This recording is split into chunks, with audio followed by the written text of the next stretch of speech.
सृष्टौ या सर्गरूपा जगदवनविधौ पालनीया च रौद्री संहारे चापि यस्या जगदिदमखिलं क्रीडनं या पराख्या पश्यन्ति मध्यमाथो तदनु भगवती वैखरी वर्णरूपा सास्मद्वाचं प्रसन्ना विधिहरिगिरिसा राधितालङ्करोतु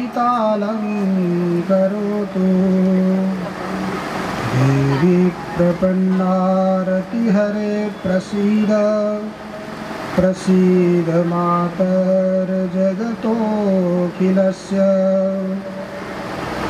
प्रसीद विश्वेश्वरि पाहि विश्वं त्वमीश्वरी देवी चराचरस्य सर्वचैतन्यरूपां ताम् आद्यां विद्यां च धीमहि बुद्धिं यानः प्रचोदयात् बुद्धिं यानः प्रचोदयात् ॐ शान्तिः शान्तिः शान्तिः।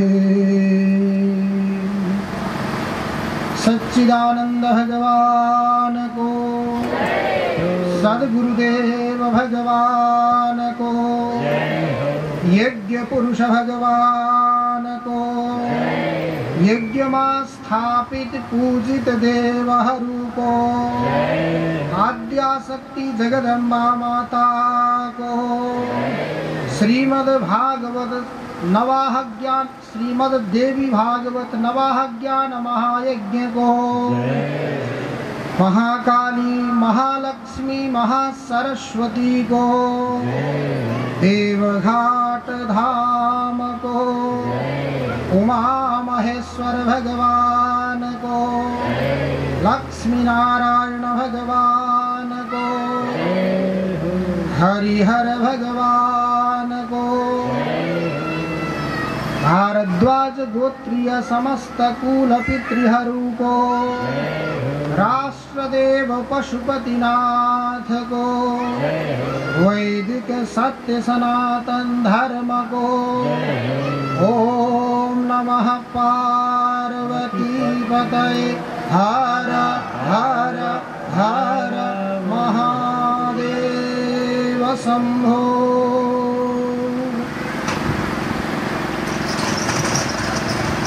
हामीहरू सुवेदी परिवार द्वारा समायोजित श्रीमद् देवी भागवत नवाह ज्ञान महायज्ञ को तृतीय दिवस को दिवाकालीन सत्र में आद्याशक्ति जगदम्बा का पावन प्रसंगहरूलाई श्रवण गर्नको लागि समुपस्थित भएका छौं। इस पावन क्षण में समुपस्थित इस यज्ञ का गणेश जी, इस यज्ञ में आचार्यत्व वहन गर्नुभएका आचार्य शिवलाल रिजालज्यू र श्रीमद् देवी भागवत नवाह ज्ञान महायज्ञ में श्रीमद् देवी भागवत महापुराण को मूल पाठ पारायण करता आचार्य जगन्नाथ कंडेलज्यू, अन्य यस यज्ञ में आफ्नो आफ्नो कार्य निर्वहन गर्नको लागि वर्णी हुनुभएका आचार्य समस्त ब्राह्मण गुरुदेवहरू र हामीहरू सबैलाई परमात्माका गुणानुवाद गाएर हामीहरूको मनलाई आह्लादित गराउने, प्रसन्नता दिलाउने र बीच बीचमा हामीहरूलाई घुमाउने अनि झुमाउने संगीतज्ञ बन्धुहरू र कर्ताको रूपमा दीक्षित भएर रहनुभएका समस्त सुवेदी कर्ता परिवार, जिसका मुख्य संकल्पकर्ता मोहन सुवेदी जी, वहाँ की धर्मपत्नी सरस्वती सुवेदी जी, अन्य वहाँ का अग्रज अनि अनुजहरू, जसमा बलिभद्र सुवेदी, एजनी सुवेदी, काशीराम अनि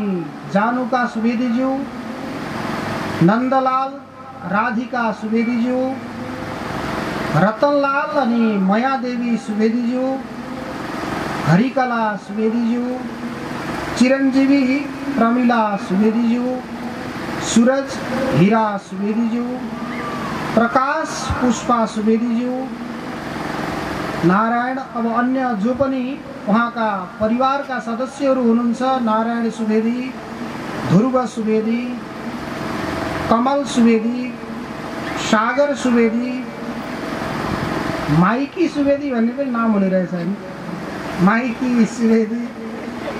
अनि नातिनीहरू मेनिका, भनेसा, पुष्पा सुवेदी, नातिहरू सुजन, आयन, आयान अनि कायान सुवेदी, समस्त सुवेदी परिवार। अब यी विदेशतिर राखेका नाम होला नि त। ठिकै हो, कायान, काया भनेको शरीर हो, काया भनेको शरीर।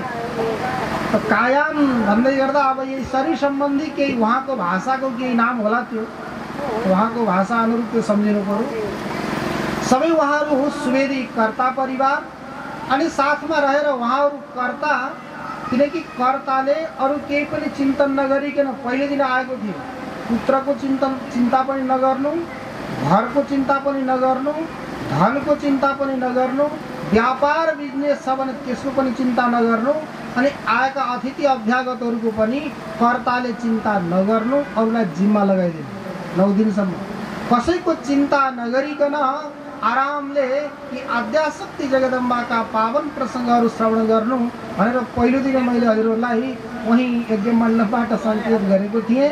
अनि कार्यक्रम गर्दै गर्दा कर्ताको पनि आवश्यकता हुन्छ अनि कार्यकर्ताको पनि आवश्यकता हुन्छ। तो कार्यकर्ताको रूपमा सायद रहनु भएको होला सबै यहाँ स्वागतापेक्षीमा हजुरले नाम राख्नु भएको छ। उहाँहरूको काम आएका व्यक्तिहरूलाई स्वागत गर्ने अनि कहाँ कहाँ के आवश्यकता छ, जुन ठाउँमा जुन वस्तुको आवश्यकता छ त्यो आवश्यकता पूर्ति गर्ने कार्यकर्ताको काम। अब यसमा कार्यकर्ता को हुनु रहेछ त भन्दा माया बाबुराम सापकोटा अब यहाँ हुनुहुन्छ कि हुनुहुन्न, सीता कृष्ण प्रसाद सापकोटा, लक्ष्मी ओम सापकोटा, कमला हरि सापकोटा, अनि यता जमुना प्रेम सापकोटा, सुमित सुषमा वसन्त हाना सृजना विवेक प्रजन अनि डिकुरा देवी पनि नाम रहेछ है कसैको, डिकुरा देवी अनि अगन्धर कण्डेलज्यू त मुख्य कार्यकर्ताकै रूपमा हुनुहुन्छ नि त। अब निमन्त्रण दिनको लागि पनि अगन्धरज्यू र मोहनज्यू पुग्नुभएको थियो देवघाट। यहाँ पनि त्यत्र तत्र सर्वत्र दौडिरहनु भएको छ, कार्य व्यवस्था मिलाइरहनु भएको छ अगन्धरज्यू। अनि त्यसपछि गएर अन्य रघुनाथ, गङ्गा कण्डेल, अर्जुन, शोभा कण्डेल यी समस्त कुटुम्बहरू सबै यहाँ जो समुपस्थित हुनुहुन्छ, कर्ताहरू समुपस्थित हुनुहुन्छ।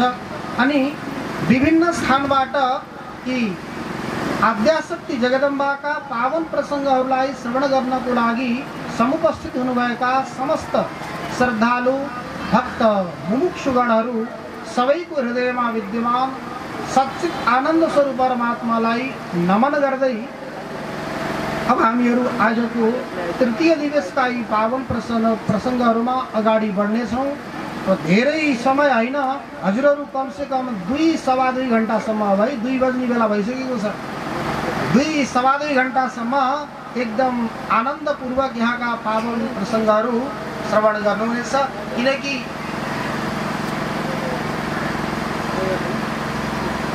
अब 4 बजेभन्दा उता लाँदा पनि सायद हजुरहरूलाई अलिअलि अप्ठ्यारो पर्ला जस्तो लागेको छ। त्यो भएर मैले सकेसम्म प्रयास गर्छु 4 बजे मैले छोड्ने अथवा कथा विश्राम गर्ने। र त्यहाँसम्म हजुरहरू अत्यन्त सावधान भएर यी प्रसङ्गहरूलाई श्रवण गर्नुहोला। हिजो हामीहरूले विभिन्न प्रकारका प्रसङ्गहरू श्रवण गऱ्यौँ। विशेष गरी ब्रह्मा, विष्णु अनि महेश पनि आद्याशक्ति जगदम्बाको सान्निध्य नपाएसम्म सृष्टि स्थिति लयरूपी कार्यलाई सम्पन्न गर्नको लागि असमर्थ हुनुहुन्छ भन्ने हामीहरूलाई ज्ञात भयो। शक्तिको सान्निध्य नभएसम्म शिवले पनि कुनै कार्य सम्पन्न गर्न सक्नुहुन्न। शक्तिको सान्निध्य नभएसम्म भगवान नारायणले पनि कुनै कार्य सम्पन्न गर्न सक्नुहुन्न र शक्तिको सान्निध्य नभएसम्म सृष्टिकर्ता ब्रह्माजीले पनि कुनै कार्य गर्न सक्नुहुन्न। अतः सबैलाई ब्रह्मा विष्णु महेशलाई त शक्तिको आवश्यकता पर्यो भने हामीहरूलाई पर्ला कि नपर्ला? त्यही शक्तिको सान्निध्य शक्तिको आश्रय पाएर नै कुनै पनि कार्य गर्नको लागि हामीहरू समर्थ हुन्छौँ। त्यसकारण जति पनि शक्तिहरू छन्, जति पनि विद्याहरू छन्, जति पनि संसारमा आद्याशक्ति मातृशक्तिहरू नारीहरू स्त्रीहरू हुनुहुन्छ, वहाँ सबै आद्याशक्ति जगदम्बाकै स्वरूप हो। विद्या समस्ता स्तवदेवी भेदा स्त्रियः समस्ता सकला जगत्सु त्वयैकया पूरितमं वयैतत् का ते स्तुतिस्तव्य परा परोक्ति। जति पनि विद्याहरू छन्, शक्तिहरू छन्, सामर्थ्यहरू छन्, ती सबै आद्याशक्ति जगदम्बाका नै हुन्। त यहाँसम्म हामीहरूले भगवान नारायण पनि आफ्नो कार्य सम्पन्न गर्नको लागि आद्याशक्ति जगदम्बाको चिन्तन गर्नुहुन्छ भन्ने प्रसङ्ग ब्रह्माजीले गएर सोध्नुभयो भगवान नारायणलाई। मैले त हजुरलाई सबैभन्दा ठुलो मानेको थिएँ, सर्वसमर्थ मानेको थिएँ। हजुरले पनि आँखा बन्द गरेर कसैको ध्यान गर्दै हुनुहुन्छ, चिन्तन गर्दै हुनुहुन्छ, तपस्या गर्दै हुनुहुन्छ भने हजुरभन्दा पनि कोही शक्तिशाली कोही ठुलो व्यक्ति छ, कसको ध्यान गर्दै हुनुहुन्छ हजुरले भनेर ब्रह्माजीले सोध्दै गर्दा भगवान नारायणले के भन्नुभयो? जसद्वारा यो सम्पूर्ण चराचर जगत चलिरहेको छ, सञ्चालित भएको छ, जसलाई साक्षात् श्रुतिले वेदले उद्घोष गरिरहन्छन्, न तत्र सूर्यो भाति न चन्द्र तारकम् नेमा विद्युतो भान्ति कुतोऽयमग्नि तमेव भान्तमनुभाति सर्वं तस्य भाषा सर्वमिदं विभाति। जसलाई जगदम्बासँग प्रार्थना गरेको थियो, वर मागेको थियो, यदि मेरो मृत्यु भयो, पहिला त मृत्यु नै नहोस्, म अजर बनूँ अमर बनूँ भन्ने प्रार्थना गर्यो। आद्याशक्ति जगदम्बाले भन्नुभयो यो धरामा जो पनि आएका छन् ती व्यक्तिको मृत्यु निश्चित छ। जातस्य हि ध्रुवं मृत्यु ध्रुवं जन्म मृतस्य च मर्यादा चेदृशी लोके भवेत् तत्कथमन्यथा। यस्तो प्रकारको यो लोकको मर्यादा हो, यो मर्यादा कहिले पनि अन्यथा हुन सक्दैन। अजर अमर हुन कोही पनि सक्दैन भनिसकेपछि त्यो हयग्रीव नाम गरेको दैत्यले माता आद्याशक्तिलाई के भन्यो त? हयग्रीवाच्च मे मृत्युर नान्यस्मात् जगदम्बिके। यदि मेरो मृत्यु हुन्छ भने त्यही हयग्रीवबाट होस्, अरूबाट मृत्यु नहोस् भनेको कारणले गर्दा भगवान नारायण पनि के भन्नु पर्यो? हयग्रीव भनेर अनि त्यो हयग्रीव नाम गरेको दैत्यलाई के गरिदिनु भयो? भगवान नारायणले हयग्रीव रूप धारण गरेर त्यसको संहार गर्नुभयो, दुष्टको संहार गर्नुभयो। यी प्रसङ्गहरू हामीहरूले हिजो यहाँसम्म सुनिसकेका छौँ। अब आएर सौनकादि ऋषिहरूले सुतजीसँग आएर प्रश्न गर्नुहुन्छ। पहिला हजुरले भन्नुभएको थियो भगवान नारायणले धेरै वर्षसम्म 5000 वर्षसम्म ती मधुर कैटवसम्म युद्ध गर्नुभयो। युद्ध गरेर अनि त्यसपछि गएर आराम गर्नको लागि आएर धनुष बाणमा आफ्नो शिर टिकाएर बस्नुभएको थियो। ती मधु कैटव को हुन् अनि ती कहाँबाट उत्पन्न भए, ती हामीहरूलाई जान्ने बुझ्ने इच्छा छ। हजुरले भनिदिनुहोस्। सौम्य यच्च त्वया प्रोक्तं सौरेर युद्धं महार्णवे मधुकैटभयो सार्धं 5 वर्ष सहस्रकम् कस्मात् तौ दानवौ जातौ तस्मिन्ने कारणवे जले मायावीर्यौ दुराधर्षौ देवैरपि सुदुर्जयौ। कस्मात् तौ दानवौ जातौ ती मधु अनि कैटभ नाम गरेका दानवहरू कसबाट उत्पन्न भए? यो अर्णव भनेको समुद्रमा, जलै जलले भरिएको समुद्रमा ती अत्यन्त शक्तिशाली समर्थ, कसैले पनि जित्न नसक्ने देवताहरूबाट पनि सुदुर्जय। किनकि आसुरी शक्ति के हुन्छ? बलवान हुन्छ। आसुरी शक्ति भनेको हामीले चिन्तन गर्नुपर्छ। यी असुर भनेका कुनै सिंह भएका अनि जुरो भएका प्राणी होइन। असुर भनेका हाम्रै अन्तःकरणमा मनमा रहेका यी नराम्रा वृत्तिहरू, यिनैको हुन् असुर। अनि यिनै आसुरी वृत्ति, नराम्रा वृत्तिहरूलाई जसले जित्न सक्छ, परास्त गर्न सक्छ, तिनीको हुन् देवता। त्यही आसुरी वृत्तिलाई कसले जित्न सक्छ त? राम्रा वृत्ति हुनु पर्यो, जसलाई दैवी वृत्ति भनिन्छ। अभयम सत्व संशुद्धिर ज्ञान योग व्यवस्थितिर दानम दमश्च यज्ञश्च स्वाध्यायस्तप आर्जवम। हजुरहरूले भगवत गीताको 16 अध्यायमा गएर हेर्नुभयो भने त्यहाँ आसुरी सम्पत्ति अनि दैवी सम्पत्तिको बारेमा निरूपण गरिएको छ। यहाँ पनि यी असुरहरू कहाँबाट कसरी उत्पन्न भए भनेर सौनक आदि ऋषिहरूले प्रश्न गर्नुभयो। अब सुतजी अगाडि के गर्नुहुन्छ? उत्तर दिनुहुन्छ। कथम तावसुरौ जातौ कथम च हरिणा हतौ तदा चक्षु महाप्राज्ञ चरितम परमाद्भुतम।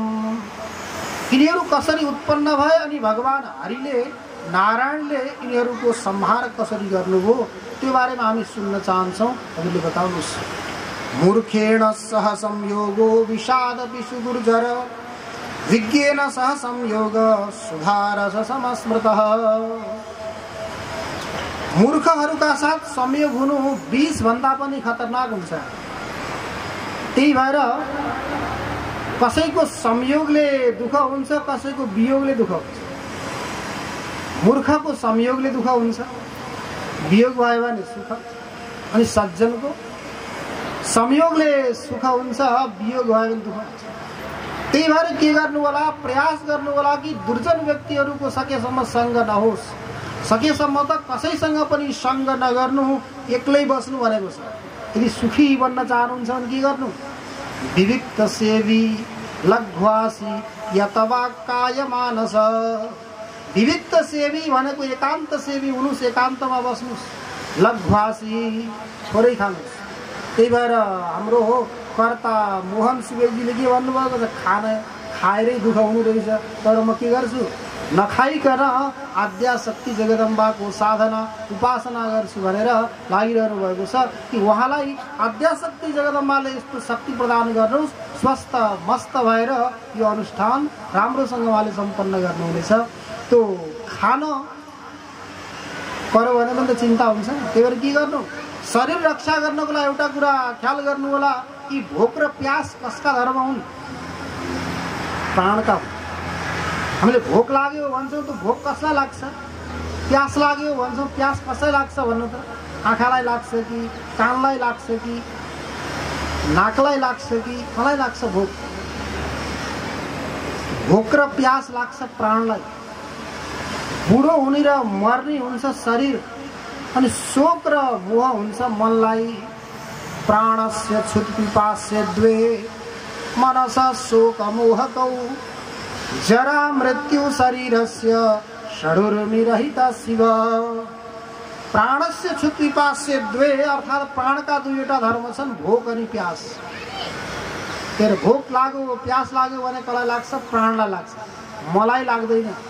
हामी त मलाई भोक लाग्यो मलाई प्यास लाग्यो भन्छौँ नि, त्यो नबुझेर भोक प्यास लाग्ने कसलाई रहेछ? आजदेखि बुझ्नुलाई भोक प्यास लाग्ने कसलाई रहेछ? प्राणलाई। प्राणलाई। अनि शोक र मोह कसलाई हुने रहेछ? मनलाई। अनि बुढो हुने र मर्नेको शरीर, मर्ने र बुढो हुने शरीर। त्यो भोक प्यास लाग्छ कसलाई? प्राणलाई। त्यो प्राणको रक्षा गर्नको लागि अन्नम वै प्राणिनाम प्राण। अन्न प्राणीको के हो? प्राण। यदि अन्न भक्षण गरिएन भनेदेखि प्राण अलिकति अशक्त हुन्छन्, तर दिनुपर्छ। जहिलेसम्म प्राण सशक्त छ, जसरी प्राण चल्न सक्छ तबसम्म चलाउने। हुन त वास्तवमा हेर्ने हो भने हामीहरू बाँच्नको लागि खाने हो, खानको लागि बाँच्ने होइन। बाँच्नको लागि खाने, खानको लागि बाँच्नु त अरू सबै पशु पक्षी प्राणीहरू सबै बाँचेका छन्। हामीले बाँच्नको लागि खाएर अगाडि बढ्नुपर्ने हुन्छ। त्यो भएर प्राणका धर्म भोक अनि प्यास। त्यस्तै यहाँ दुर्जनको संयोग भयो भने के हुन्छ? दुःख हुन्छ। अनि सज्जनको वियोग भयो भने दुःख हुन्छ। तर सकेसम्म के गर्नु होला? कसैसँग सङ्ग नगर्नु होला। यदि सङ्ग गर्नु पर्यो भने सज्जनहरूका साथ सङ्ग गर्नु होला। सताम सङ्घो हि भेषजम। सज्जनहरूका साथ सङ्गति गर्नुभयो भने त्यो सङ्गति औषधि भन्छ।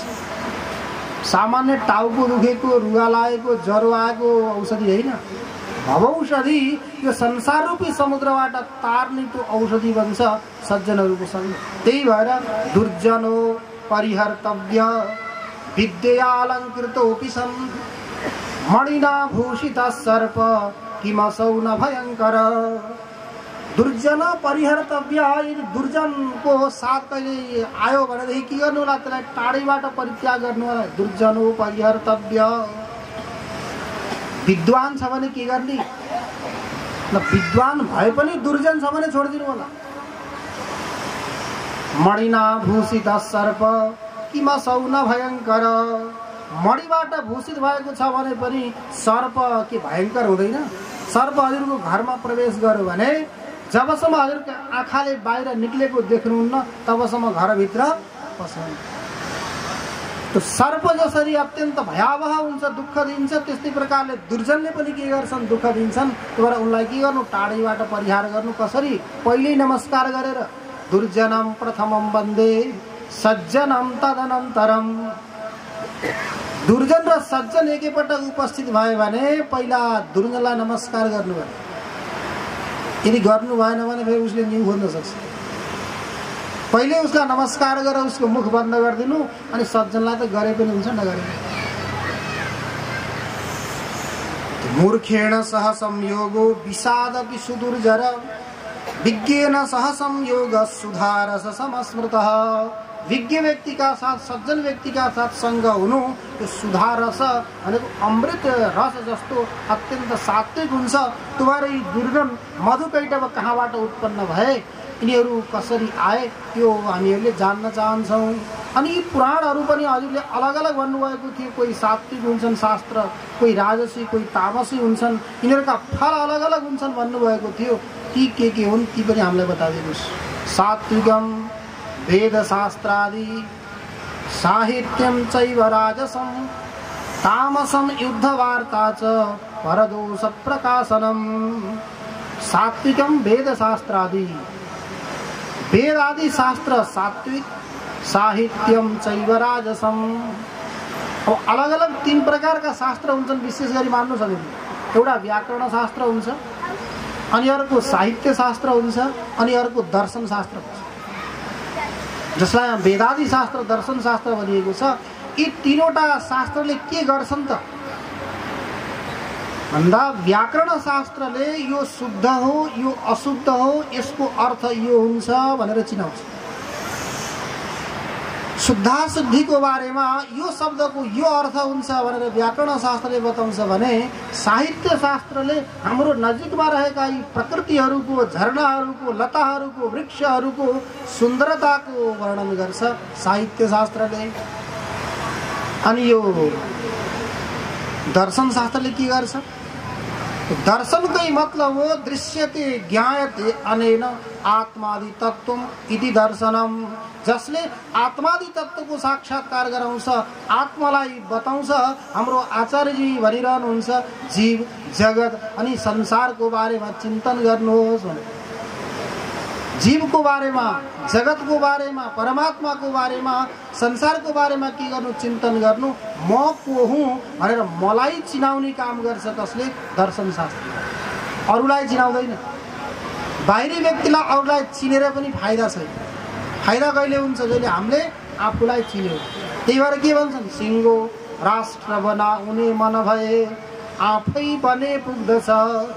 यदि राष्ट्र बनाउने इच्छा छ भनेदेखि पहिला के गर्नु? आफू बन्नु। जबसम्म आफू बनिँदैन तबसम्म अरूलाई बनाउन सक्दैन। आफूलाई चिन्नु, म को हुँ भनेर चिनाउने काम कसले गर्छ? दर्शन शास्त्रले गर्छ। म वाच्य को हो कसरी कहाँ बसी, रहेछ यो इन्द्रिय जालमा फसी, चिन्हिन्न आफू कन आफूले किन, तलाई मालुम छ कि यो कुरा मन। अरूलाई त चिनिन्छ तर आफूलाई चिन्दैन।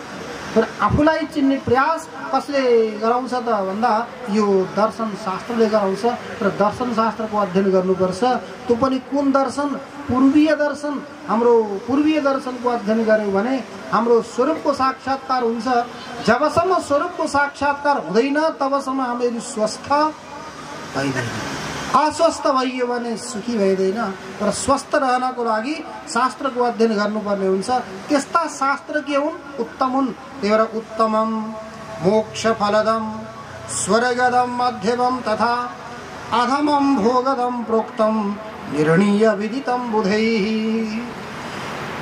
विद्वानहरूले यस्तो निर्णय गर्नुभएको छ, उत्तम शास्त्र को त भन्दा मोक्ष फलदम, मोक्ष प्रदान गर्ने, स्वर्गदम मध्यमम तथा स्वर्ग प्रदान गर्ने शास्त्र के त भन्दा मध्यम, अनि अधमम भोगदम प्रोक्तम भोग प्रदान गर्ने को हुन् त अधम शास्त्र हुन् भनेर विद्वान व्यक्तिहरूले निर्णय गर्नुभएको छ। त्यो उत्तम को रहेछ? मोक्ष प्रदान गर्ने। मोक्ष कहाँबाट हुन्छ? स्वस्वरूपको साक्षात्कार भयो भने। त्यो स्वस्वरूपको साक्षात्कार कहाँबाट हुन्छ? वेदान्तको अध्ययन गर्यो भने। भएर सात्विकम वेद शास्त्रादि तदत्र श्रवणम मुख्यम पुराणस्य महामते बुद्धि प्रवर्धनम पुण्यम तथा पाप प्रणाशनम। त्यसकारण के गर्नु होला? यस्ता सात्विक पुराणहरूको श्रवण गर्नु होला, जसको श्रवण गर्नाले बुद्धि प्रवर्धनम, बुद्धि बढ्छ, पुण्य उत्पन्न हुन्छ, अनि पाप प्रणाशनम। केवल श्रवण मात्रै गर्ने हो भने पनि के हुन्छ? पाप नष्ट हुन्छ। हरति पापानि दुष्टचित्तैरपि स्मृत अजानन्नपि संस्पृष्ट दहत्ते बहुतासन। कि हरि का इस सच्चित आनंद स्वरूप परमात्मा का आद्याशक्ति जगदम्बा का यी स्वरूपहरूको चिन्तन गर्ने हो भने हाम्रो हृदयमा रहेका पाप ताप सन्तापहरू सबै के हुन्छन्? सद्य नष्ट हुन्छन्। कसरी? जसरी आगोलाई अहिले छुनु भयो भने आगो हो भन्ने जानेर चिनेर छुनुस् अथवा नचिनिकन छुनुस्, तो आगोले के गर्छ? पोल्छ। त्यसको स्वभाव हो। जसरी आगोले पोल्छ त्यस्तै प्रकारले यी भगवतीका यी भगवानका नाम पनि कस्ता हुन्? हजुरले मित्र भावले लिनुस्, हजुरले इष्ट भावले लिनुस् अथवा दुष्ट भावले लिनुस्, शत्रुको रूपमा पनि स्मरण गर्नुभयो भने हजुरका हृदयका पापहरू के हुन्छन्? नष्ट भएर जान्छन्। यसमा कुनै पनि शङ्का सन्देह। यी शौनकादिहरूको प्रश्नलाई सुनिसकेपछि अब सुतजी भन्नुहुन्छ, पुरा चाहिँ कारण वेजाते विलीने भुवनत्रये शेष पर्यङ्क सुप्ते च देवदेव जनार्दने विष्णु कर्णमलोद्भूतौ दानवौ मधुकैटभौ महाबलौ च तौ दैत्यौ विवृधौ सागरे जले।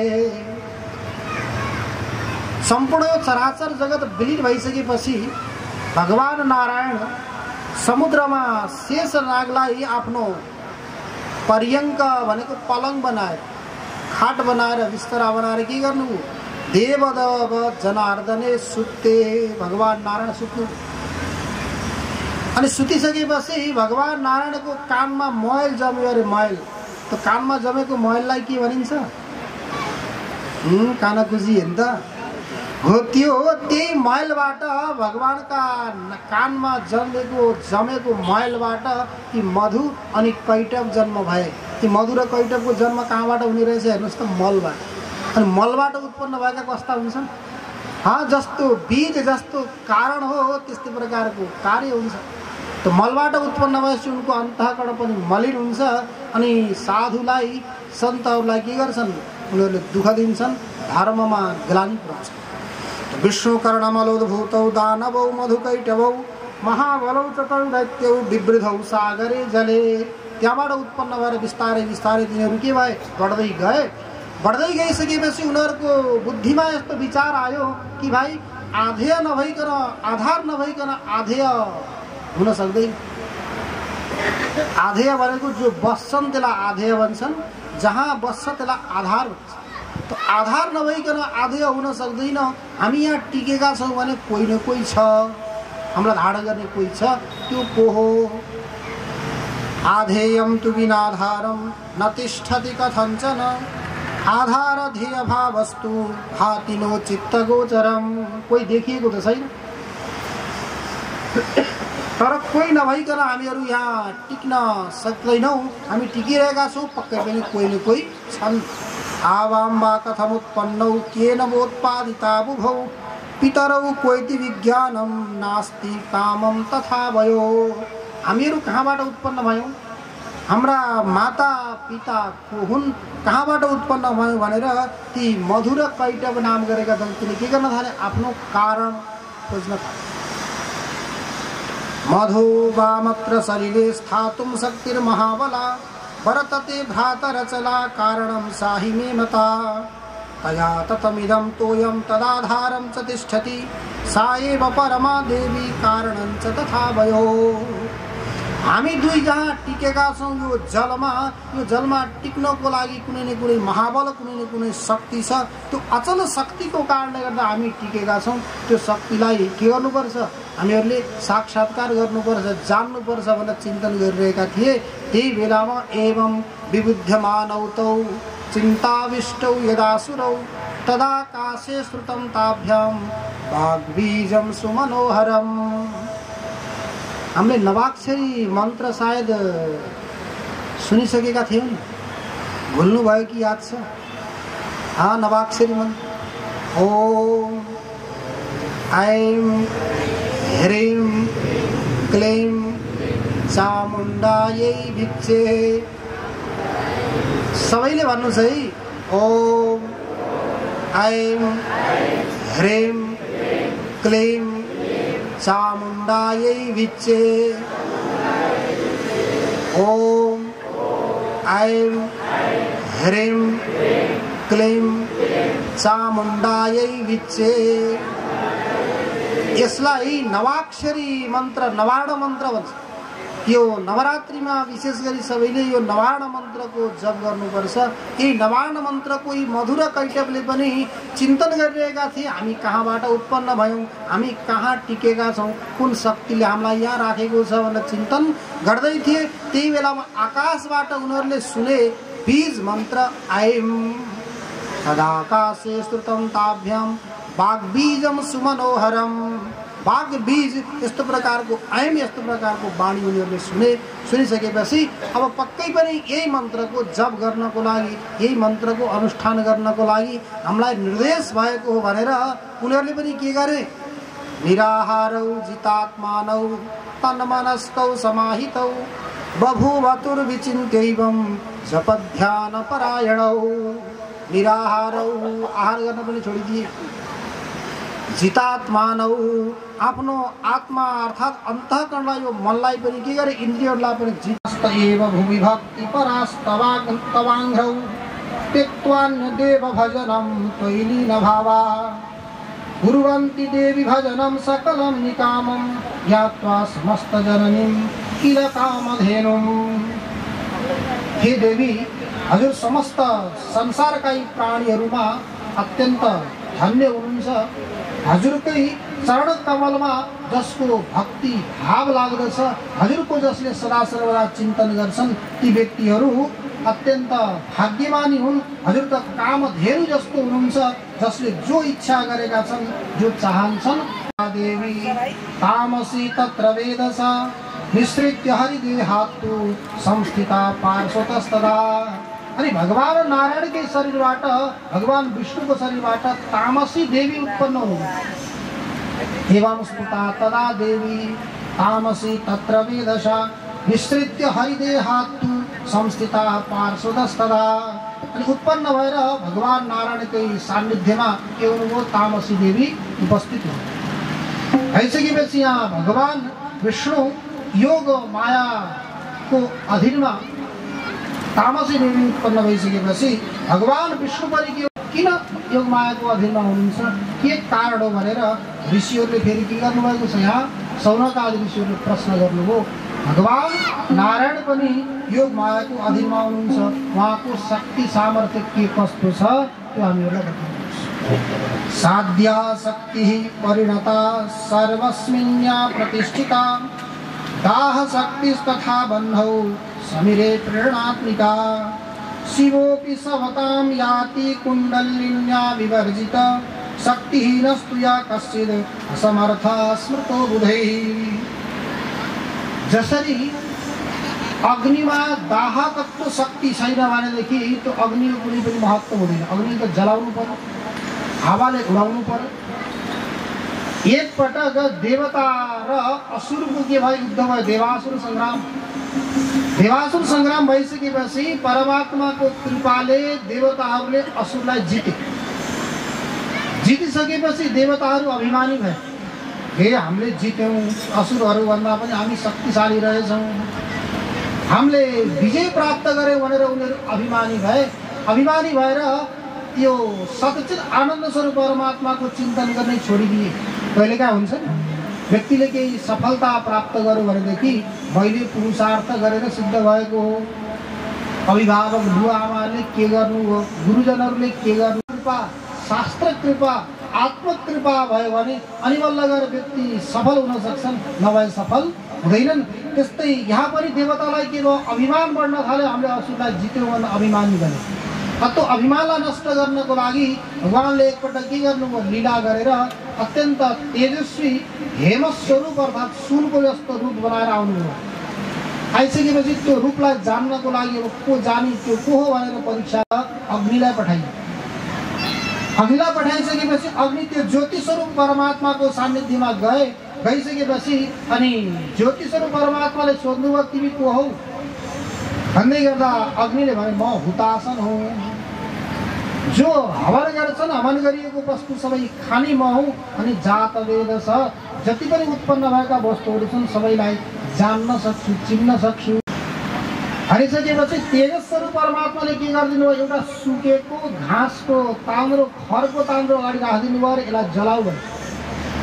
अग्निले आफ्नो शक्ति सामर्थ्य पुरै लगाए तर जलाउन सकेनन्। जलाउन नसकिसकेपछि त्यहाँबाट लज्जित भएर फर्केर गए अनि फेरि वायु देवतालाई पठाइयो। वायु आइसकेपछि वायुलाई पनि सोध्नुभयो, तिम्रो के नाम हो, के विशेषता छ? अन्त वायु देवताले भन्छन्, मेरो नाम मातरी स्वा हो, म आकाशमा भ्रमण गर्छु। विशेषता मेरो यो छ, संसारमा जति पनि पदार्थहरू छन् सबैलाई मैले उडाउन सक्छु। त्यसो भए यो अग्निले जलाउन नसकेको यहाँ भर्खरको यो घाँसको तान्द्रो छ, यसलाई उडाउ त भनेर परमात्माले भनिसकेपछि त्यो घाँसको तान्द्रो उडाउनको लागि वायुले पनि खुब प्रयास गरे तर उडाउन सकेन। त्यसै लज्जित भएर फर्केर गए अनि अन्तिममा गएर देवराज इन्द्रलाई पठाइयो। देवराज इन्द्रलाई पठाउँदै गर्दा आद्य शक्ति सच्चित आनन्द स्वरूप परमात्मा त्यहाँबाट के हुनुभयो, लीन हुनुभयो, लय भएर जानुभयो। यी सबै देवताहरूको अहमलाई अहङ्कारलाई के गर्नुभयो, परास्त गरिदिनु भयो, नष्ट गरिदिनु। यो प्रसङ्ग हजुरहरूले उपनिषद हेर्नुभयो भने केनोपनिषदमा यो प्रसङ्ग आउँछ। वायु अग्नि आदिलाई पनि परास्त गरेर इन्द्रसँग त त्यो ज्योति स्वरूप परमात्मा भेटिनु भयो। कुनै कुनै व्यक्तिसँग त मिल्नु संवाद गर्नु ठिकै भयो, अझ ठुलो अहङ्कार गरेको देवराज इन्द्रसँग त दर्शन पनि सम्भव भएन। त्यहाँबाट अदृश्य भएर गइसकेपछि उमा हैमावती उमाले आएर के गरिदिनु, परिचय दिनुभयो कि देवताहरू तिमीहरूले असुरलाई परास्त गरेका थियौ नि, त्यो शक्ति उहाँबाटै प्राप्त भएको, तिमीहरूको आफ्नो शक्तिले होइन, उहाँले शक्ति दिनु भएर बल्ल परास्त गरेका हौ। तिमीहरू अभिमानी भएको कारणले गर्दा अभिमानलाई नष्ट गर्नको लागि त्यो शक्तिको स्वरूप थियो भनेर बताइसकेपछि देवताको अभिमान के भयो, नष्ट भएर गयो। त्यस्तै यहाँ पनि शिवोऽपि सवतां याति कुण्डलिन्या विवर्जित, शक्तिहीनस्तु या कश्चित् असमर्थ स्मृतो बुधैः। भगवान शङ्कर पनि यदि शक्तिको सान्निध्य नहुने हो भने सब भनेर लासलाई सब भन्छन्, केही पनि गर्न नसक्ने जड बन्नुहुन्छ, तर शक्तिको सान्निध्य शिवलाई पनि चाहिन्छ। विष्णु सात्विकी शक्ति। अब कोसँग कुन शक्ति छन् त भन्दा विष्णुसँग सात्विकी शक्ति, अनि ब्रह्माजीसँग राजसी शक्ति, अनि भगवान शङ्करसँग संहार गर्ने तामसी शक्ति। विष्णु च सात्विकी शक्ति तया हीनोऽप्यकर्मकृत् दुहिर्णे राजसी शक्तिर्यया हीनो ह्यसृष्टिकृत्। विवेद तामसी शक्तिस्तया संहारकारक इत्युह्यं मनसा सर्वं विचार्य च पुनः पुनः। शक्ति करोति ब्रह्माण्डं सा वै पालयतेऽखिलम् इच्छया संहरते सा जगदेतच्चराचरम्। इस शक्ति के माध्यमले यो सम्पूर्ण चराचर जगत ब्रह्माण्ड बन्छ, ब्रह्माण्डको पालन हुन्छ, अनि अन्तिम समयमा गएर त्यही शक्तिको कारणले यो जगत संहार पनि हुन्छ। न विष्णुर न हर शत्रु न ब्रह्मा न च पावक न सूर्यो वरुण सप्त स्वे स्वे कार्ये कथञ्चन।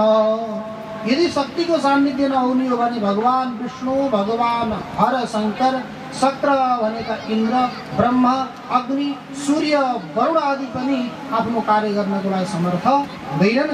त्यही भएर के गर्नुपर्छ, सम्पूर्ण देवी देवताहरूले पनि आद्याशक्ति जगदम्बाको साधना गर्नुपर्छ। तस्मात् शक्ति सदा सेव्या विद्वद्भिः कृत निश्चय सर्वशास्त्राणां ज्ञातव्यो मनुष्योत्तमा। सम्पूर्णले शक्तिको आराधना गर्नुपर्ने हुन्छ। जबसम्म शक्तिको आराधना गरिँदैन तबसम्म कुनै पनि कार्य सम्पन्न हुन सक्दैन। त्यही भएर हामीहरू पनि के गर्दैछौँ, यहाँ शारदीय नवरात्रको यो पावन क्षणमा सुवेदी परिवारको सत्सङ्कल्पद्वारा आद्याशक्ति जगदम्बाको साधनामा हामीहरू तत्पर छौँ। हामीलाई पनि आद्याशक्ति जगदम्बाको शक्ति प्राप्त होस् ताकि हाम्रो लक्ष्यलाई अगाडि हामीले प्राप्त गर्न सकौँ। एकछिन नाम सङ्कीर्तन गरौँ, त्यसपछि अगाडि बढौँ।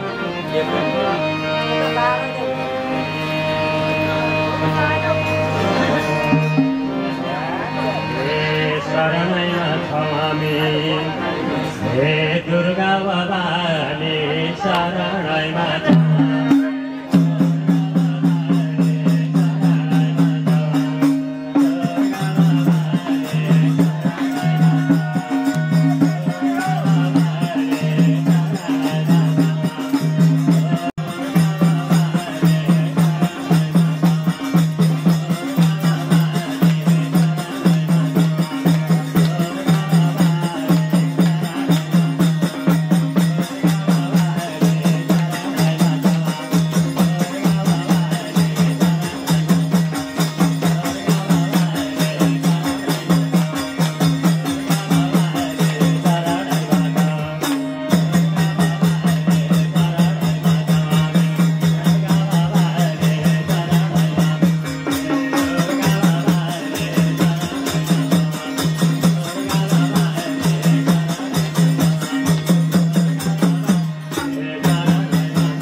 भुजाहरूबाट निक्लेका उत्पन्न भएका मधुर कैटवले तपस्या गर्न पनि दिएनन्, आरामले बस्न पनि दिएनन्, खान पनि दिएनन्, सताए।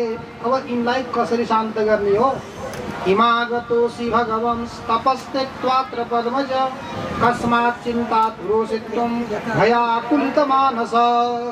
चिन्तित पनि हुनुहुन्छ हजुर, हजुरको मन अत्यन्त भयभीत भएको छ, के कारणले हो भनेर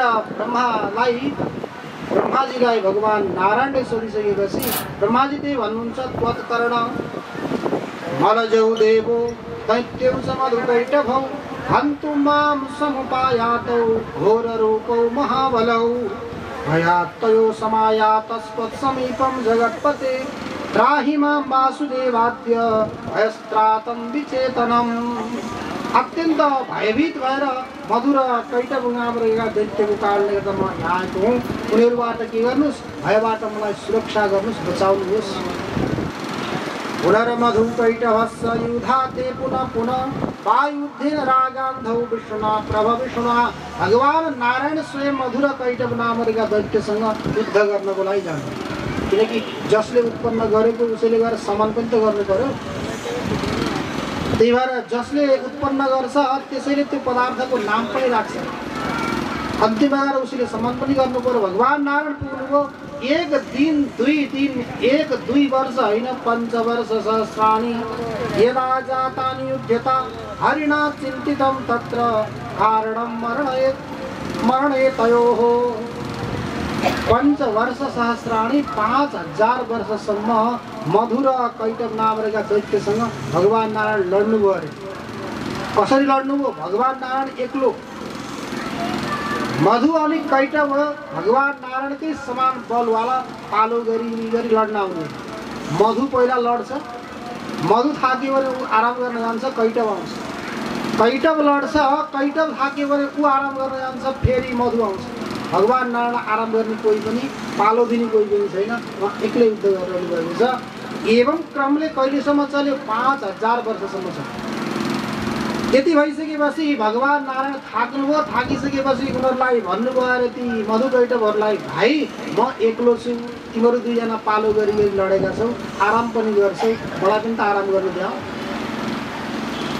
नचेद युद्धं कुरुष्याद्य समर्थोऽसि महामते हत्वा त्वां निहनिष्याव पुरुषं च चतुर्भुजम्। के भन्छन् मधु कैटभले? शक्ति सामर्थ्य छ भने लड्न हामीसँग आऊ, तिमीलाई लडेर तिमीलाई परास्त गरेर त्यो चतुर्मुख 4वटा मुख भएको को ब्रह्माजीलाई पनि हामीहरूले परास्त गर्नु छ। पहिला तिमीलाई परास्त गरेर पुरा परास्त गर्ने, लड भनेर आएर भन्दै गर्दा भगवान नारायणले के भन्दै हुनुहुन्छ? भाइ यो युद्धको पनि कुनै नीति नियम हुन्छ। थाकेका व्यक्तिसँग युद्ध गर्नु हुँदैन, शस्त्र हातमा नभएका व्यक्तिसँग युद्ध गर्नु हुँदैन, बालकसँग युद्ध गर्नु हुँदैन, अनि त्यसपछि गएर डराइरहेका व्यक्तिसँग पनि युद्ध गर्नु हुँदैन, थाकेर भयभीत भएर बसेका व्यक्तिसँग पनि युद्ध गर्न। 5 वर्ष सहस्राणि कृतं युद्धं मया तुह्य एकोऽहं भ्रातरौ वांच बलिनौ सदृशौ तथा। म एक्लो छु, तिमीहरू दुई भाइ पालो गरी लडाइँ गरिरहेका छौ, तिमीहरू के गर, मलाई पनि आराम गर्नु देऊ। नन्वद्य शरणं यामि विद्यां शक्तिं सुकामदां विना तया न सिद्ध्यन्ति कामा सम्यक् प्रसन्नया। एवं सञ्चिन्त्यमानस्तु गगने संस्थिता शिवाम् अपश्यत भगवान विष्णुर्योग निद्रां मनोहराम्। अनि भगवान नारायणले पनि अन्तिममा केही उपाय नपाइसकेपछि आद्याशक्ति जगदम्बाको के गर्न थाल्नुभयो? गएर प्रार्थना गर्न थाल्नुभयो, स्तुति गर्न थाल्नुभयो। हजुर नभइकन, हजुरको सान्निध्य नपाइकन यी दुष्टहरूलाई संहार गर्न नसकिने। नमो देवी महामाये सृष्टि संहारकारिणी अनादि निधने चण्डी भुक्ति मुक्ति प्रदे शिवे। हे सृष्टि संहारकारिणी, सृष्टि स्थिति लय गर्ने, अनादि निधन अनादि कालदेखि लागेकी हे चण्डी देवी, भुक्ति मुक्ति प्रदान गर्ने, सबैलाई कल्याण गर्ने देवी, हजुरलाई के छ नमस्कार। इत्युक्ता सा तदा देवी स्मित पूर्वमुवाच। यसरी प्रार्थना गर्नुभयो भगवान विष्णुले, धेरै प्रार्थना गर्नुभएको छ। प्रार्थना गरिसकेपछि आद्याशक्ति जगदम्बा प्रसन्न भएर मन्द मुस्कान मन्द मन्द हाँसेर अनि भन्दै हुनुहुन्छ, प्रणमन्तं जगन्नाथं वासुदेवं सनातनं देव देव हरे विष्णु गुरुयुद्धं पुनः स्वयं। जसरी पहिला हजुरले युद्ध गर्नुभएको नि त्यस्तै गरी फेरि पनि युद्ध गर्नुहोस्। भगवान श्रीकृष्णले अर्जुनलाई के भन्नुभएको थियो, काम सारा मैले गरिसकेँ, लड्न तिमी नै पर्छ, गएर लड भनेर जसरी भगवान नारायणले भन्नुभएको थियो, त्यस्तै यहाँ माता आद्याशक्ति जगदम्बाले भगवान नारायणलाई भन्दै हुनुहुन्छ, देव देव हरे विष्णु कुरु युद्धम पुनः स्वयं। युद्ध हजुरले नै गर्नुपर्छ, गर्नु। वञ्चयित्वा तिमौ सुरौ हन्तव्यौ च विमोहितौ। मैले के गर्छु, तिनीहरूलाई मधुर कैटवलाई मोहित गर्छु। त्यो मोहित भएको अवस्थामा हजुरले के गर्नु, मायाको प्रभावले तिनीहरूलाई जरी नारायणासुत्वम मम माया विमोहितौ। मेरो मायाद्वारा विमोहित भएका ती असुरलाई तुरन्त त्यही बेलामा के गर्नु, अतः मार्नु। वीक्ष विष्णुं स्थितं तत्र हर्षयुक्तौ बभूवतु अपश्यत सम्मुखं देव्या कृत्वा दीनां त्रिसंहरी। भगवान नारायणले के गर्नुभयो, युद्ध गर्दै गर्दा अगाडि शक्ति सामर्थ्यले युक्त भएकी माता आद्याशक्तिलाई उहाँले देख्नुभयो। देखिसकेपछि जहासातीव ताम्राक्षी वीक्षमाणा तदा सुरौ तौ जघान कटाक्षै च कामबाणैरिवापरै। आद्याशक्ति जगदम्बा दिव्य रूप धारण गरेर आउनुभएको थियो। यता मधु अनि कैटवले के गर्न थाले, त्यो रूप सुधाको पान गर्न थाले, मोहित भए। युवयो सदृश कोपी न दृष्टो न जवै श्रुत तस्मात् तुष्टो चिकाम मुम्बै यस्तुलेन बलेन च। मोहित भएका थिए मधुर कैटव। त्यही बेलामा भगवान नारायणले भन्नुभयो, तिमीहरू महावीर रहेछौ, योद्धा रहेछौ, यस्ता योद्धा मैले आजसम्म कोही पनि देखेकै। तिमीहरूको युद्धबाट म प्रसन्न भएको छु, के वर माग्नुपर्छ माग, तिमीलाई के चाहिएको छ भन्दै गर्दा ती मधुर कैटवले के भन्छन्, हामी माग्ने हैनौँ, हामी त दिनेवाला हौँ, तिमीलाई के चाहिन्छ भन्। हामीले कसैलाई पनि कसैसँग पनि माग्दैन। हरेन याचका भावं त्वं किं दातुमिच्छसि तदावत् तुभ्यं देवेश दातारौ नौ च यातकौ। हयोस्तद्वचनं श्रुत्वा प्रत्युवाच जनार्दन भवेता मध्ये मे तुष्टौ मम बध्याबुभावपि। मधुर कैटव मोहित भएका थिए। ती अवस्थामा भगवान नारायणलाई नै वर माग्न भनिसकेपछि भगवान नारायणले के भन्नुभयो, यदि मबाट तिमीहरू प्रसन्न छौ, वर माग्न भनेका छौ भने तिमीहरूको मृत्यु मबाट होस् भन्नु पर्छ। भवेताम अद्य मे तुष्टौ मम बध्याबुभावपि। अनि उनीहरूले पनि शर्त राखे, ठिक छ हजुरबाट हामीहरूको मृत्यु हुने भयो, हामीहरू अब बाचामा बाँधिएका छौँ, दिन्छौँ वर, तर जहाँ पानी छैन, यो त समुद्रमा भएको कहानी हो नि सबै, समुद्रमा जलै जसले भरिएको थियो, उसले भन्छन् जहाँ पानी छैन त्यहाँ हामीहरूको मृत्यु होस्, त्यहाँ हाम्रो वध होस्। निर्जले विपुले देशे अनस्व मधुसूदन। हे मधुसूदन, हामीलाई जहाँ जल छैन त्यो जल नभएको ठाउँमा लगाएर के गर्नुहोस्, मार्नुहोस् भनिसकेपछि भगवान नारायणले के गर्नु, आफ्ना काखमा राख्नुभयो। जघनो परिवेगेन प्रकृष्टे शिरसि तयो वेदिनीति ततो जातं नाम पृथिव्या समन्तत अभक्षा मृतिका तेन कारणेन मुनीश्वरा।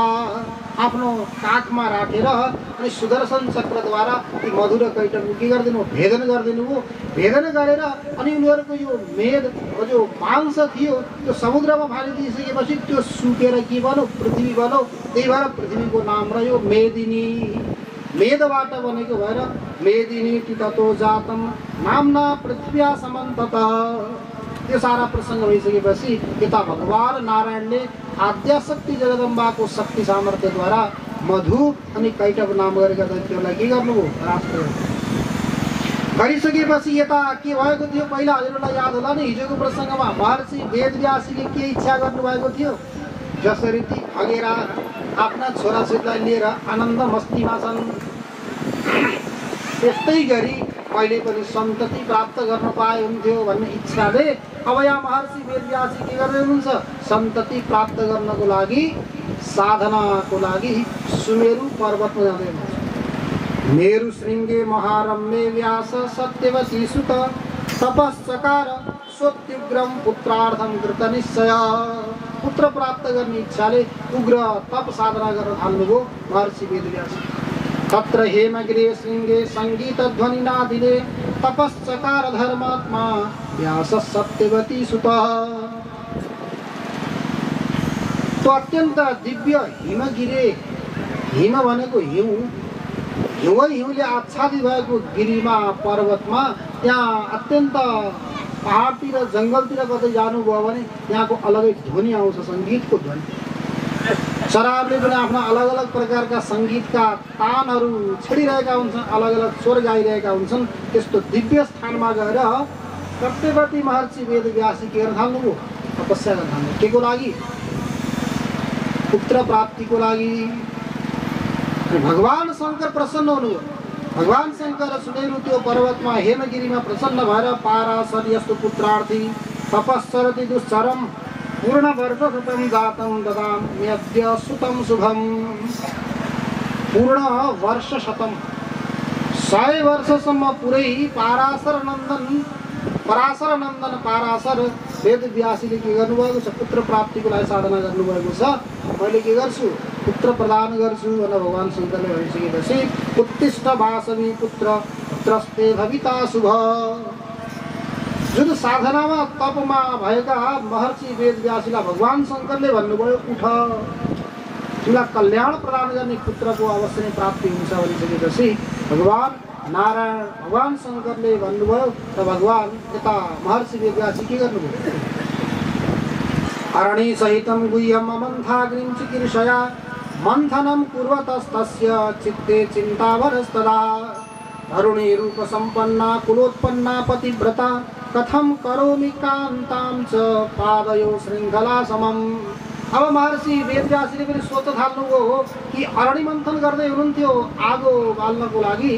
अरणी मन्थन गर्दै गर्दा उहाँको चिन्ता पर्यो चित्तमा, ओहो मैले पुत्र प्राप्त गर्नको लागि त विवाह गर्नु पर्यो, पत्नी स्वीकार गर्नु पर्यो। अब यी पत्नी भनेकी त को हुन् भनेकी खुट्टामा बाँधिने श्रृङ्खला जस्तै बन्धन हुन्छ, उनलाई कसरी स्वीकार गर्ने मैले भनेर अनेक प्रकारको चिन्तामा पर्नु। पुत्र पनि चाहिएको छ, अनि त्यसपछि गएर पत्नी पनि स्वीकार नगरिसकेपछि पुत्र कसरी प्राप्त हुन्छ त? ब्रह्महा मेघहारी च सुरापानो गुरुतल्पग महापातकिनो हेते तत्संसर्गी च पञ्चम। सोच्नुभयो, सोचिसकेपछि अगाडि केवल चिन्तन गर्नुभयो। अनि अगाडि गएर फेरि यहाँ बुधको जन्मको प्रसङ्ग आउँछ। बृहस्पति की पत्नी तारा, अनि उहाँका बृहस्पतिका शिष्य चन्द्रमाको माध्यमबाट बुधको उत्पत्ति भएको प्रसङ्ग आउँदै गर्दा यहाँ आततायी ब्रह्मघाती भनेर भनिएको छ। ब्रह्महा हेमहारी च सुरापो गुरुतल्पग महापातकिनो हेते तत्संसर्गी च पञ्चम। ब्रह्मग्नश्चैव गुघ्नश्च स्वर्णस्ते च मध्यप तत्संसर्गी पञ्चमंश्च उग्रपापा प्रकृतिता। यहाँ चन्द्रमालाई पनि के बताइएको छ? उग्र पापी, किनकि त्यहीबाट त्यस्तो प्रकारले बुधको जन्म भएको थियो गुरुपत्नीलाई। कति प्रसङ्ग बुधको जन्म लिएको प्रसङ्ग। अनि त्यसपछि यता सुद्युम्न अनि इला नामक स्त्रीको रूपमा, सुद्युम्न इला नामक स्त्रीको रूपमा परिणत भएको प्रसङ्ग। अनि इला र बुधका साथ यी विवाह भएको प्रसङ्ग, पुरुरवाको उत्पत्तिको प्रसङ्ग। अनि भगवतीको स्तुति गरेर इला रूपधारी राजा फेरि सुद्युम्नले सायुज्य मुक्ति प्राप्त गरेको प्रसङ्ग अगाडि गएर आउँछ। सुद्युम्नो राजभूपाल सत्यवादी जितेन्द्रिय अद्य प्रभृतियो मोहात् पुमान् कोऽपि वरानने वरं न प्रविशेत् तद्वै योऽसि भविष्यति वरे। काले तु यौवने प्राप्त पुत्र पुरुरवास्तदा प्रतिष्ठां निर्पतिस्तस्यै दत्तुं राज्यं बलं ययुः। अनि अन्तिममा गएर पुरुरवा नाम गरेका राजा युवा भइसकेपछि उनलाई राज्य प्रदान गरिएका प्रसङ्गहरू पनि आउँछन्। अलग अलग व्यक्तिको स्वरूप कस्तो छ, व्यक्तिको के शक्ति सामर्थ्य हो, के विशेषता हो भनेर चिन्न पनि अत्यन्त के हुन्छ, मुस्किल हुन्छ।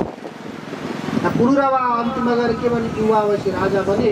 एउटा युवक कुनै राजकुमार राजा बने। राजा बनिसकेपछि 5-6 वर्षसम्म उनले राज्य गरे। राज्य गरेपछि उनलाई मनमा आयो कि मेरो हजुरबा पनि राजा हुनुहुन्थ्यो, मेरो पिताजी पनि राजा हुनुहुन्थ्यो, मैले पनि 5-6 वर्षसम्म राज्य गरिसकेँ।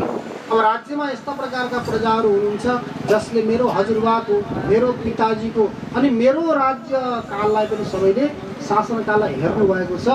पिताजीको शासनकाल राम्रो थियो कि हजुरबाको शासनकाल राम्रो थियो कि मेरो शासनकाल राम्रो छ, यो सोध्नु पर्यो भनेर ती नवयुवक राजाले के गरेछन्, एकपटक सम्पूर्ण राज्यमा भएका वृद्ध व्यक्तिहरू, यस्ता व्यक्ति हुन् कि जसले 3 पिँढीको शासन राज्यकाललाई अनुभव गरेका वृद्ध व्यक्तिहरूलाई सभामा बोलाए। सभामा बोलाइसकेपछि ती नवयुवक राजाले सबैसँग यो प्रश्न राखे राजसभामा, हजुरहरूले भन्नुहोस्, हजुरहरू यस्ता व्यक्तिहरू हुनुहुन्छ, मेरो हजुरबाको राज्य पनि हजुरले हेर्नुभयो, पिताजीको राज्य पनि हेर्नुभयो, मेरो पनि 5-7 वर्ष भयो हेर्नुभयो, यो बताउनुहोस् कसको शासनकाल राम्रो थियो, कसको राम्रो छ। भनिसकेपछि सभामा आएका सभासदहरू कोही पनि बोल्नु भएन, मौन। अब हजुरबाको राम्रो थियो अथवा पिताजीको राम्रो थियो, हजुरको राम्रो छैन भन्ने हो भने के कारणले राम्रो छैन भनेर इत्यादि हुनसक्छ। हजुरको राम्रो छ तर हजुरको पिताजीको, हजुरबाको शासनकाल राम्रो थिएन भन्ने हो भने पनि राजाले केही पनि सजाय दिन सक्छन्। अब के भन्ने, केही पनि भन्न नसकेर सम्पूर्ण श्रोताहरू सभामा एकदम शान्त मौन भएर बस्नुभएको थियो। त्यही अवस्थामा उसले उसको मुख हेरेको छ, उसले उसको मुख हेरेको छ, कसैले केही भन्न सकेको छैन। एकजना वृद्ध व्यक्ति मान्नुहोस् लगभग 85-80 वर्षको, 94 वर्षको होइन, 94 वर्षको होइन, 85-80 वर्षको कोही वृद्ध व्यक्ति के गर्नुभयो, डन्डा हातमा लिएर बल्ल बल्ल उठ्नुभयो। उठेर उहाँले भन्नुभयो, राजन, हामी हजुरका प्रजा, हजुर हामीहरूको अन्नदाता हुनुहुन्छ। पहिले हजुरका पिताजीको, हजुरको हजुरबुवाको, हजुरको शासनकाल यस्तो थियो भनेर भन्न त सक्दिनँ, तर हजुरको पिताजीको कालमा, हजुरको हजुरबाको कालमा र अहिले हजुरको समयमा मेरा विचार कस्ता कस्ता थिए, अहिले कस्ता छन्, मेरो विचार व्यक्त गर्न सक्छु भनेर ती वृद्ध व्यक्तिले भनिसकेपछि ती नवयुवक राजाले भन्दैछन् कि ठिक छ, त्यस्तो हो भने हजुरले भन्नुहोस्। भन्दै गर्दा ती वृद्ध व्यक्तिले भन्छन्, जहिले हजुरको हजुरबाको शासनकाल थियो त्यो बेलामा म युवक थिएँ, जवान थिएँ, शरीरमा यति बल थियो कि 10-12 जना व्यक्ति एकैसाथ आयो भने पनि सबैलाई परास्त गरिदिन्छु जस्तो मलाई लाग्थ्यो।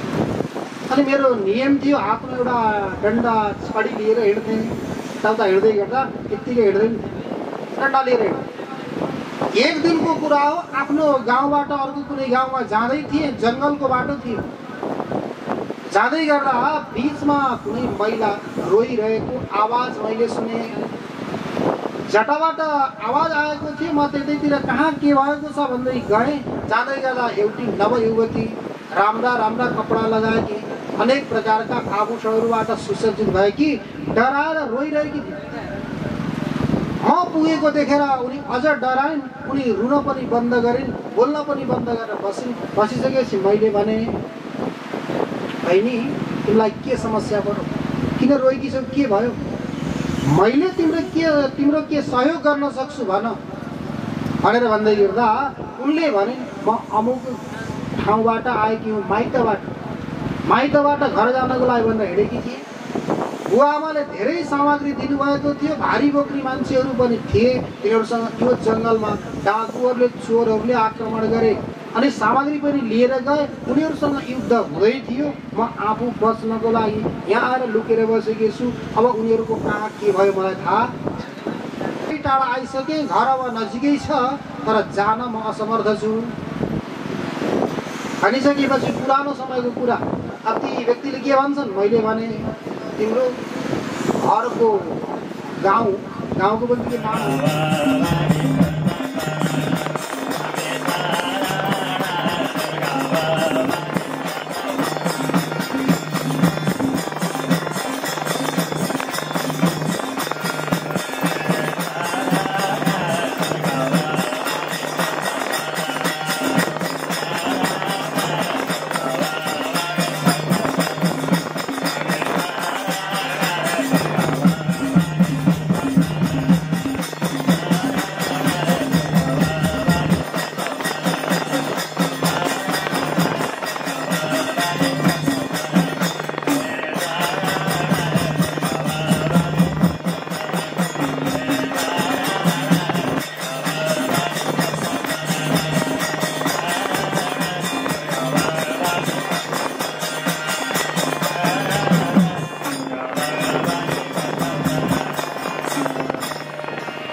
बल दिए तर त्यो सानो मान्छेको त बसमा परिस्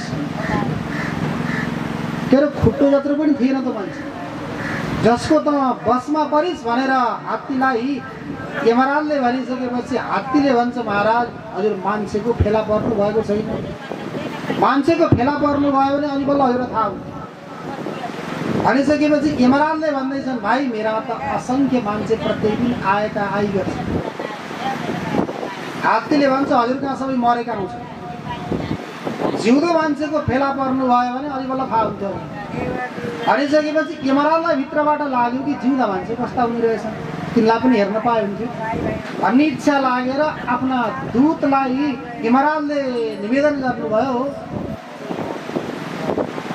कुराकानी अलिअलि बाहिर गर्न पाए हुन्थ्यो है अनि यमराजले के गर्नु आफ्ना दूतलाई गएर भन्नुभयो भाइ यस्तो संयोग मिल्यो भने अनुकूल स्थिति मिल्यो भने जिउँदै मान्छेलाई लिएर आउनु भनेर दूतलाई यमराजले भनिसकेपछि अब दूतहरू जिउँदो मान्छेको तलासीमा पहिला त कसलाई लान्थे मरिसकेकालाई लान्थे अब जिउँदो मान्छेको तलासीमा लागे दूतहरू खोज्दै हिँडे धेरै ठाउँमा खोज्दै खोज्दै हिँड्दै गर्दा यति चितवनतिर आएछन् क्या गर्मीको समयमा कुनै व्यक्ति छतमा खाट राखेर सुतेको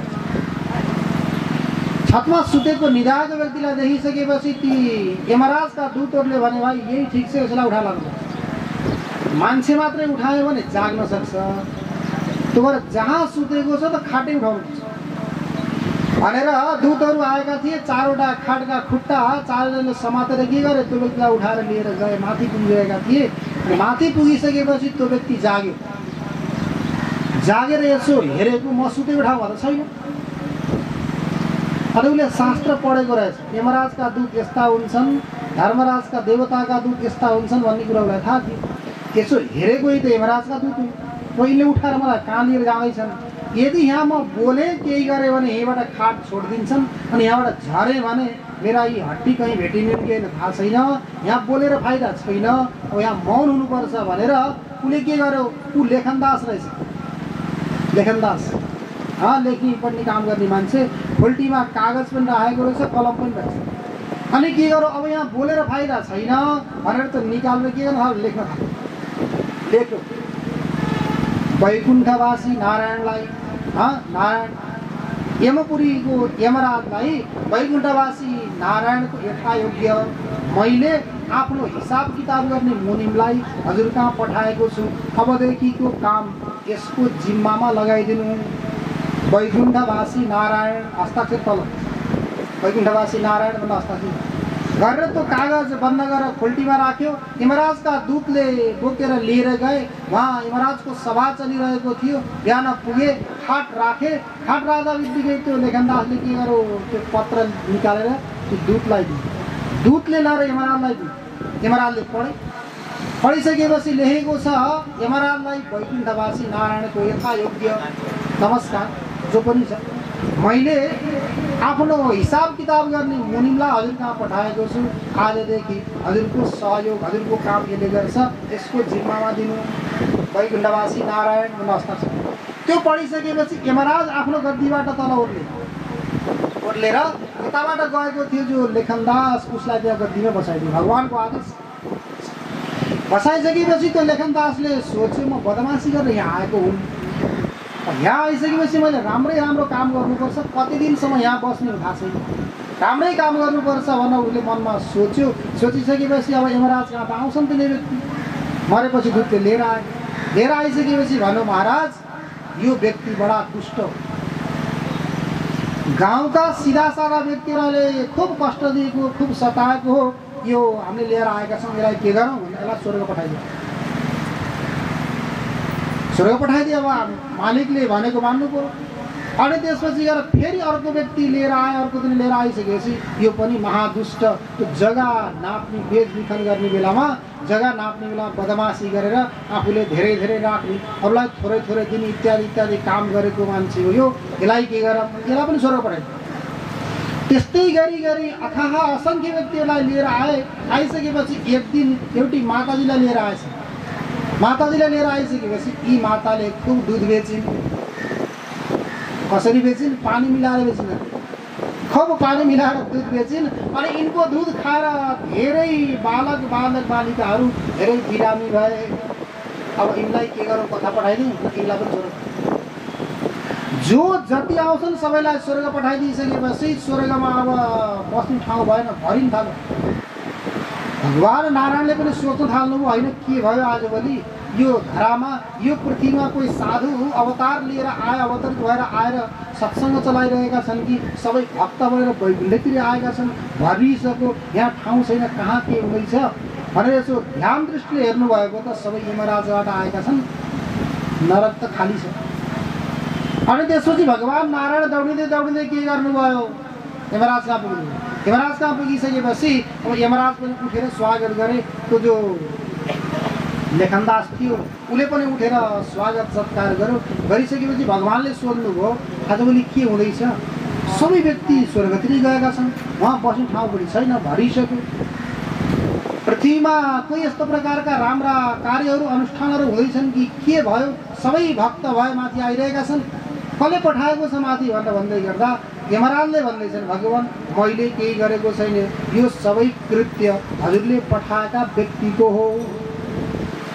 हजुरले पठाएका व्यक्तिले सबैलाई स्वर्गमा पठाएका छन् भनिसकेपछि भगवान नारायणले सोच्नुभयो, मैले कसलाई पठाएँ, कहिले पठाएँ, मैले त कसैलाई पठाएको छैन भनिसकेपछि अनि भगवान नारायण जानुभयो लेखनदास कहाँ गएर त्यसलाई गएर सोध्नुहुन्छ, मैले कहिले पठाएँ, अब तैँले यहाँ आएर जति जे पनि गर्नु गरिस्, अब यहाँबाट त के गर, जा, आजसम्म जो भयो जति गर्नु गरिस् तैँले अब यहाँबाट जा भनिसकेपछि त्यो लेखनदास पनि पढेको मान्छे थियो, गीता पढेको रहेछ, अरू शास्त्रहरू पनि पढेको। उसले के भन्छ, भगवान म यहाँबाट जान तयार छु, तर हजुरले जो गीतामा भन्नुभएको छ त्यो वाक्यलाई त्यहाँबाट निकालिदिनु भयो, हजुरले लिनुभयो भने म जान तयार छु, कि त्यो गीताबाट त्यो वाक्य निकालिदिनुहोस्, कि मलाई यहाँ भएर दिनुहोस्, मैले के भनेको छु र भन्दा उसले भन्छ, यद्गत्वा न निवर्तन्ते तद्धाम परमं मम।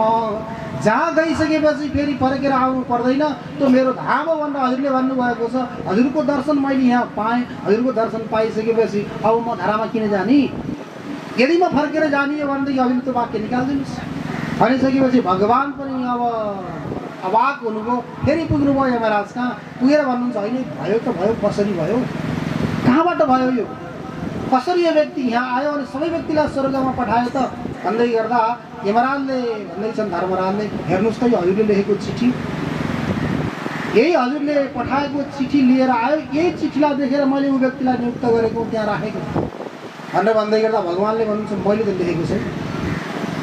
फेरि पुग्नुभयो त्यो लेखनदास, मैले कहिले चिठी लेखेर दिएँ भनेर भन्दै गर्दा उसले भन्छ, भगवान यदि हजुरले प्रेरणा नगरेको भए के मेरो शक्ति थियो, कि मेरा पिताजीको शक्ति थियो कि यो मैले चिठी लेख्थेँ, हजुरकै प्रेरणाद्वारा मैले लेखेको हुँ। किनकि हजुरले भन्नुभएको छ गीतामा, सर्वस्य चाहम हृदय सन्निविष्टो, म सबैको हृदयमा प्रविष्ट भएर यस्तो कर्म गर, यस्तो कर्म गर भनेर मैले नियुक्त गर्छु। हजुरकै प्रेरणाले मैले के गरेको, चिठी लेखेको। हजुरले शक्ति नदिएको भए, सामर्थ्य नदिएको भए मैले कहाँबाट लेख्थेँ। अब भन्नुहोस् कि हजुरले त गीताको श्लोक निकालिदिनुहोस्, सर्वस्य चाहम हृदय सन्निविष्टो, के हो भने म यहाँ जसरी आएँ हजुरकै प्रेरणाले आएको, म एक्लै कसरी आउन सक्थेँ भनिसकेपछि अब त्यहाँ पनि भगवान नारायण के हुनु, फेल हुनु, फेरि जानुभयो यमराज। अब भाइ जो भयो भयो, अब के गर्नु पर्यो भनेदेखि यसलाई जसरी कसरी हुन्छ पठाउनु पर्यो। अब त मान्छे माथि नजाऊ, धेरै भइसक्यो, उहाँ ठाउँ छैन अब भनेर फेरि उसमा पुगिसकेपछि उसले प्रार्थना गर्दैछ, भगवान् ठिक छ म जान तयार छु, मैले त पटक पटक भनिरहेको छु। हजुरले जो गीतामा भनेका वाक्यहरू छन् ती वाक्यहरूलाई निकाल्नु पर्यो। हजुर निकाल्न तयार हुन्छन्, म जान तयार छु। के भनेको छु र अब, मामुपेत्य तु कौन्तेय पुनर्जन्म न विद्यते। के भन्नुभएको छ हजुरले अर्जुनलाई सम्बोधन गर्दै, हे कौन्ते, हे कुन्ती पुत्र अर्जुन, मलाई प्राप्त गरिसकेपछि फेरि कसैको पनि जन्म हुँदैन, म फेरि जन्म लिएर घरमा जाउँ भनेर भनिसकेपछि अब भगवान् पनि एकदम हैरान हुनुभयो। केही नलागिसकेपछि भन्नु, ठिक छ भाइ, त्यसो भए जा, तिमीलाई मैले लिएर जान्छु, अब हिँड, जो भयो भयो, कमसेकम अगाडिका त अब धेरै जाँदैनन् भनेर भन्दै गर्दा यो दृश्य उता यमराजले पनि संवाद सुनिरहेका छन्। अनि यता जो थियो नि हात्ती, एउटालाई भनेको थियो जिउँदो मान्छेको फेला हजुर गर्नुभएको छैन भनेर भन्ने हात्ती, ऊ हात्तीले पनि कुनामा बसेर सुनिरहेको छ। अनि त्यसपछि सारा यो दृश्य भइसकेपछि उसले, म एक्लै जान्न, म त्यतिको कृतज्ञ पनि छैन, ऊ हेर्नुहोस् त त्यही हात्तीको कृपाले, उसको दयाले म यहाँ आएको हुँ, यदि ऊ नभएको भए म यहाँ आउने थिएँ।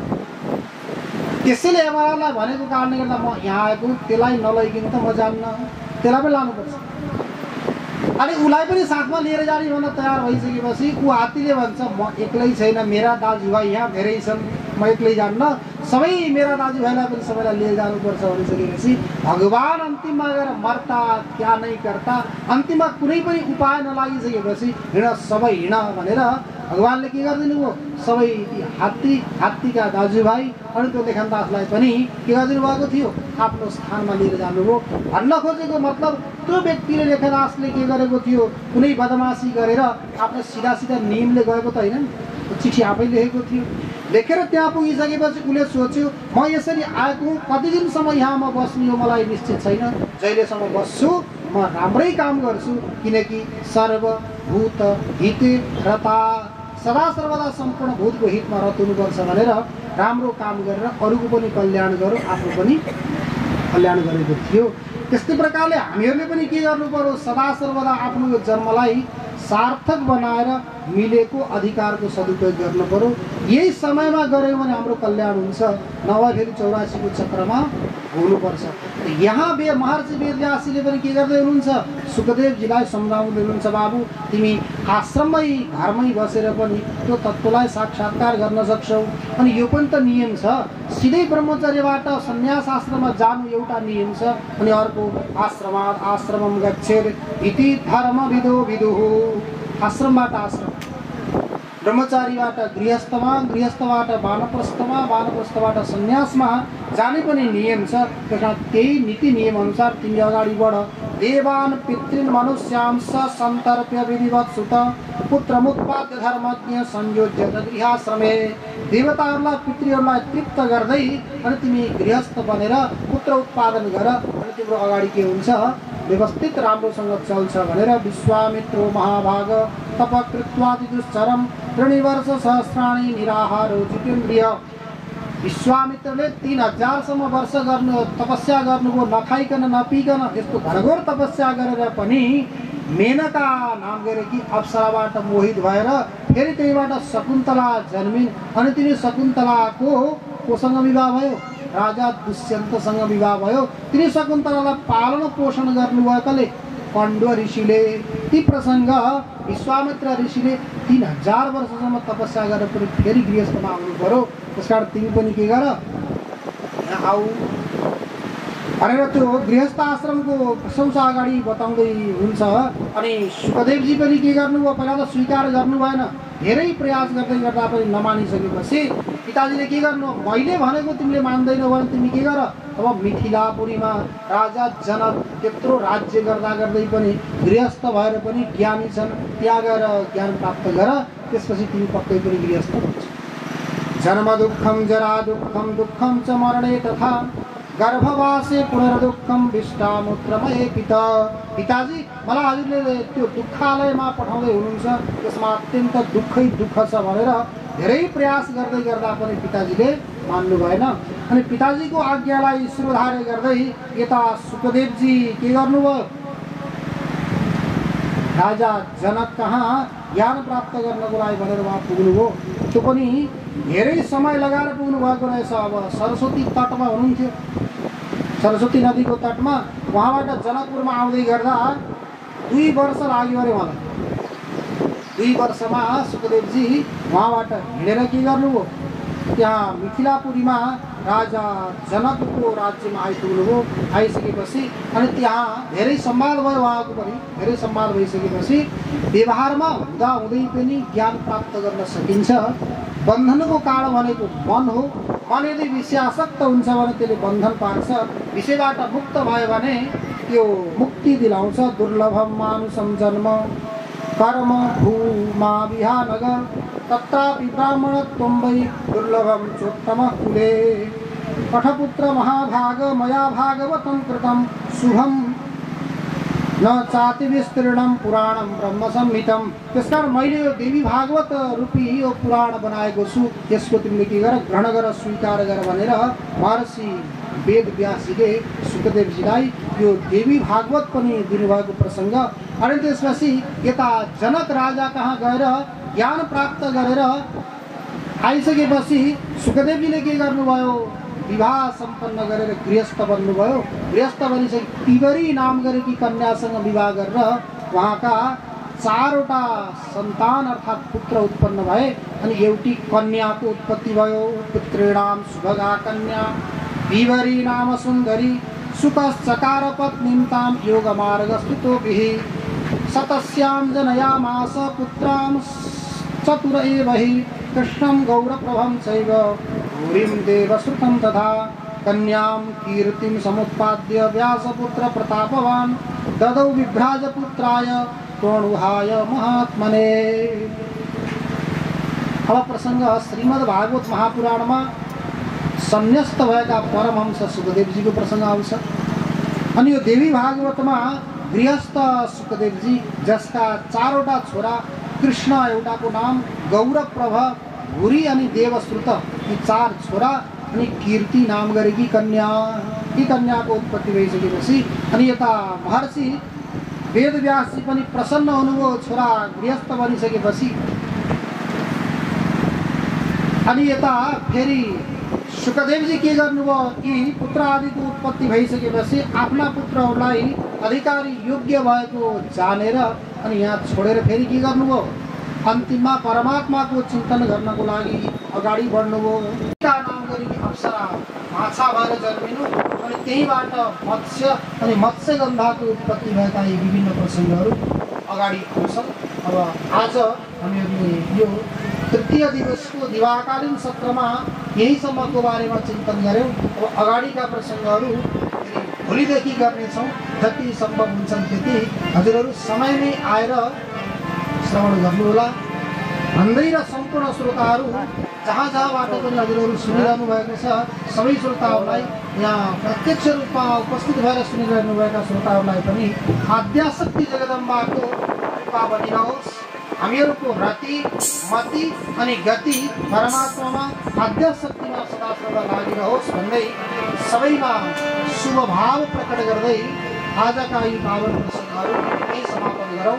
हरि ओम तत्सत्। ओम पूर्णमदः पूर्णमिदं पूर्णात् पूर्णमुदच्यते पूर्णस्य पूर्णमादाय पूर्णमेवावशिष्यते। ओम शान्ति शान्ति शान्ति। सच्चिदानंद भगवान को, सद्गुरुदेव भगवान को, यज्ञ पुरुष भगवान को, यज्ञ में स्थापित पूजित देवहरू को, श्रीमद् देवी भागवत नमः ज्ञान महायज्ञ को, भारद्वाज गोत्रीय समस्त कुल पितृहरू को, राष्ट्रदेव पशुपतिनाथ को, वैदिक सत्य सनातन धर्म को। ओम नमः पार्वती पतये हर